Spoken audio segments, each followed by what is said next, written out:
Più di 300 i formaggi in gara al Caseus Veneti nona edizione e noi ovviamente vogliamo saperne un po' di più e lo facciamo insieme a chi di formaggio se ne intende, lo fa da, possiamo dire, una vita? Una vita, veramente, 34 anni che sono nel settore.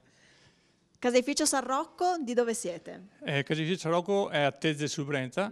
È un caseificio cooperativo, è nato nel 1966 come caseificio, con tanti soci e poca latte. Adesso invece abbiamo pochi soci perché i nostri agricoltori hanno avuto un'evoluzione e abbiamo Però tanto latte. sui 400 quintali di latte al giorno. Facciamo diverse tipologie di formaggi, dai freschi ai stagionati, all'asiago pressato DOP, Grana Padano DOP, Collina d'Avena Stravecchio, che è stato nel 2010 il miglior formaggio d'Italia. Comunque adesso... Io vedo Asiago DOP pressato. Sì. Quali sono le caratteristiche di quel formaggio? Ci possiamo avvicinare? Sì, è un latte pastorizzato della zona del consorzio di Asiago.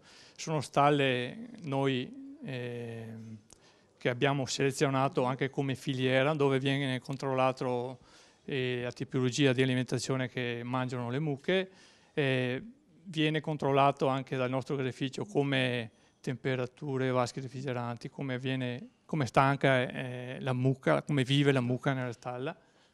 Io vedo che ci sono, si chiama occhiatura mi pare, vero? Sì. Ecco, diversa per esempio tra quello e questo, ecco, da che cosa è determinata? E quella è una fermentazione che si viene a ottenere facendo praticamente la maturazione, nella maturazione del formaggio assume questa occhiatura per una fermentazione, uno sviluppo di gas dei batteri cosiddetti Lactobacillus bulgaricus, quindi che ha naturalmente il latte.